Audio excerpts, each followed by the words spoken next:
भविष्यातले लाभार्थी विजयी मिरवणुकीमध्ये नाचले. जे हरले ते आग पाकड करत ईव्हीएमला शिव्या देत बसले आणि राजकारण निरपेक्षपणे समजून घेण्यासाठी स्वतःचं काम सांभाळून रस्त्यावर फिरणारे आमच्यासारखे मात्र शेवटी आजारी पडले. नागरिक शास्त्र कायम सलाईनवरच तर राहिलेलं आहे म्हणा. असो, वर्षभर सातत्यानं अभ्यास करणाऱ्याची ऐन परीक्षेच्या आधी नाईट मारणारे टिंगल करतात, पण अभ्यास सातत्यपूर्ण ठेवणारा पुन्हा पुन्हा येतो हे महाराष्ट्रानं पाहिलंय. आता राजकारणाचा आणि आपला काहीही संबंध नाही असं म्हणणारे ढोंगी असतात. तुम्ही ज्या गाडीत फिरतात त्यात टाकायच्या पेट्रोलचे दर सुद्धा हेच राजकारण ठरवतं. तुमच्या डाळी साळींचे भाव सुद्धा हेच राजकारण ठरवत असतं. आमदार होण्यासाठी प्रचंड प्रचंड मेहनत करावी लागते मित्रांनो. या 1.25 महिन्यात राजकारण समजून घेण्याच्या निमित्तानं खूप फिरता आलं आणि त्या निमित्तानं या निवडणुकीतल्या पराभवाची आणि विजयाची मांडणी लोकांच्या चर्चेतून आज मी इथे करतोय. सर्वात आधी तर माझ्या मागे खूप लोक आहेत आणि लोक म्हणतात आणि सगळ्यांना वाटतं की मी आमदार व्हावं. या पोकळ परिकल्पनेवर आमदार होता येत नाही. त्यासाठी 5-5 वर्ष किंबहुना त्यापेक्षा जास्त वर्ष पेरणी करावी लागत असते. असे कित्येक स्वयंघोषित आमदार यावेळेला नंतर दिसेनासे झाले. असो, ईव्हीएम हॅक केलं जातं, ठराविक उमेदवारांची मतं मशीनमधून वळती करून घेतली जातात, निवडणूक मॅनेज केली जाते. मतमोजणीच्या दिवशी नाशिक जळगावच्या विमानतळावर अदानींचे प्रायव्हेट जेट उतरले, अशा अनेक चर्चा रंगतदार ठरल्या. यात कुठल्याही पुराव्यानिशी तथ्य कुणालाही अजूनपर्यंत देता आलेलं नाही. त्यामुळे हे सप्रमाण अजून सिद्धही होऊ शकलेलं नाही. पण एक मात्र लक्षात आलं की धार्मिक ध्रुवीकरणामुळे मत एक गठ्ठा मिळवता येतं. धर्म ही चिरकाळ टिकणारं, हजारो वर्षांपासून अबाधित असलेलं एक वास्तव आहे. पण हा धर्म सुद्धा स्वार्थासाठी धोक्यात आणता येतो. धर्मापेक्षा मोठा पैसा असतो. पैसे तोंडावर फेकल्याशिवाय लोक घराबाहेर पडत नाही, हे ढळढळीत खरं आणि खरं सत्य आहे. डॉक्टर्स, इंजिनियर्स, वकील, प्राध्यापक, शिक्षक असले व्हाईट कॉलर लोक सुद्धा पैसे वाटपाच्या रांगांमध्ये पाहायला मिळणं हे मोठं गमतीशीर होतं. आमच्या समोर लाडकी बहीण योजनेला बोटं मोडणारे लाडक्या बहीण योजनेचे लाभार्थी होते हे माहिती होतं. मनातून हसू यायचं. पण एक लक्षात आलं, नुसता अमाप पैसा असून चालत नाही. संघटन कौशल्य लागतं, इमेज बिल्डिंग लागते, यंत्रणेला हाताळण्याचं कौशल्य लागतं, जनसंपर्क लागतो, तरुणांशी जोडलेलं असावं लागतं, यंत्रणेची अतिशय चांगल्या पद्धतीची साथ लागते, दरारा आणि दहशत लागते, बंडखोरांना शांत करता यावं लागतं, नाराज लोकांची चावी हातात असावी लागते, एकालाही चुळबुळ करू दिली नाही आणि एक विचार पेरावा लागतो.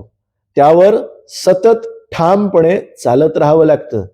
तेव्हा असा महाविजय मिळतो. नुसतं ईव्हीएम वर आगपाखड करून काही होणार नाही. आता राज्याबद्दल बोलूयात.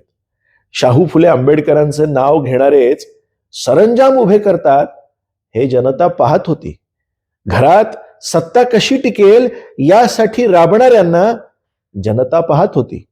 लाडकी बहीण योजना मध्य प्रदेशात सत्ता मिळवून देणारी निर्णायक अशी ठरली होती. तिचा अभ्यास विरोधकांनी चक्क ऑप्शनला टाकला.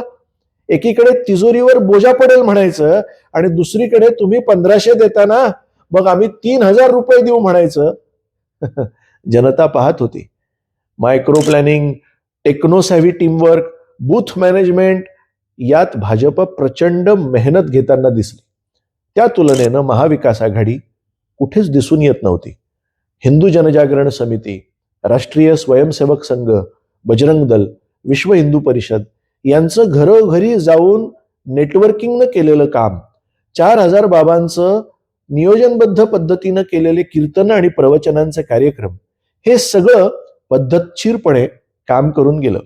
गणपती उत्सव, नवरात्र या कार्यक्रमांपासून तयारी जय्यत सुरू होती. मायक्रो प्लॅनिंग होतं. मोदींच्या सभा मोजक्या झाल्या. त्यांनी प्रादेशिक राजकारण्यांवर शक्यतो भाष्य करणं टाळलं. त्यांना अंगावर घेणं टाळलं. राहुल गांधींच्या त्याहून कमी सभा झाल्या. संविधान, मोदी, अडाणी हे मुद्दे ते मांडत राहिले. लोकांना इथले जिव्हाळ्याचे मुद्दे हवे होते, ते मांडले गेले नाही. महाविकास आघाडीकडून एकटे सर्वात जास्त सभा घेणारे शरद पवार ठरले. बाकीचे तेवढ्या ताकदीने फिरताना दिसले नाही. उलट महाविकास आघाडी जागांसाठी भांडताना विस्कळीत दिसली. मुख्यमंत्री पदासाठी भांडताना संभ्रमात दिसली. बऱ्याच ठिकाणी बंडखोरांना पाठिंबा देणारी दिसली. मुद्द्यांपासून दूर जाताना दिसली. बरं, विरोधी पक्ष एकवटलेच नाही. स्वार्थी वृत्तीने आपापल्या गटात काम करीत राहिले. मराठी माणसाच्या अस्मितेचं प्रतिनिधित्व वर्षानुवर्ष करत आलेले पवार ठाकरे कुटुंब आपापसात सत्तेसाठी भांडताना पाहणं इथल्या लोकांना काही फारसं रुचलेलं नाही. प्रकाश आंबेडकर, राज ठाकरे, संभाजीराजे, बच्चू कडू, काँग्रेसी नेते शरद पवार, उद्धव ठाकरे हे महाराष्ट्र धर्मासाठी एकवटले नाही, याचा फटका त्यांना बसला. आता तरी त्यांनी काहीतरी बोध हा म्हणजे खरं तर घ्यायला हवा. या राज्यातल्या जनतेची चव सुद्धा बदललेली दिसली. तुम्हाला कोणाच्याही सभा तुम्ही बघा, राज ठाकरे, उद्धव ठाकरे, ओवेसी, मोदी, शरद पवार, अजित पवार, एकनाथ शिंदे, कोणाचीही सभा पहा, ही लोक पोटतिडकीने विचारावर बोलायला लागली की लोक कंटाळताना दिसली. पण गद्दार, गाडा, पाडा, झोडा, फोडा, शिव्या, 15 मिनिट घुसून मारू, मामू, चाचू हे मात्र लोकांना प्रचंड आवडतं. 100% पराभूत करा. तेच सांगतो. मिंद्यांच्या चिंध्या होणार आहेत आता.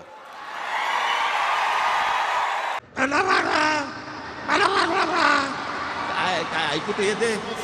अभी टाइम कितना है? हाँ 15 मिनिट. लोक याची डिमांड करतात, हे दुर्दैवी आहे. त्यामुळे लोकांची अभिरुची बदलली हे आता सिद्ध झालं. प्रत्येक मतदारसंघात किमान 30 कोटी आणि कमाल 80 कोटींची उलाढाल झाली. अमाप पैसा प्लॅनिंगने उघडपणे वाटला गेला. यंत्रणा दावणीला कळसूत्री होती, त्यांच्या डोळ्यादेखत हे घडलं. याच्यावर उघडपणे चर्चा झाली, पण याच्यावर कार्यवाही मात्र कधीच होणार नाही. असो, युद्धात सर्व माफ असतं. विरोधक यात कमी पडले. न्याय व्यवस्था तर एक मोठा विनोद ठरली. खरा पक्ष कोणाचा यावर इतक्या दिवसांनंतर सुद्धा अजून निकाल लागतोच आहे. पक्ष पळवापळवी, फोडाफोडी पचवली आता लोकांनी.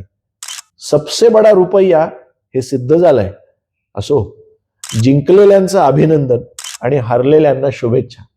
हारलेल्यांनी रडत बसण्यापेक्षा आजपासून नव्या जोमात ग्रासरूटवर उतरून काम सुरू करावं आणि जिंकलेल्यांनी विजयी आनंद संयमानं घेत विकासाचं राजकारण सुरू करावं. केंद्रात तेच, राज्यात तेच आणि तेच शहरात असं स्थिर सरकार आता आलेलं आहे. आता कुठलाही सबब न देता विकास जोमानं होईल. हे शहर, हे राज्य, हा देश कुठलाही दुजाभाव न ठेवता प्रगतीपथावर जाईल, हीच आशा बाळगूया. धन्यवाद.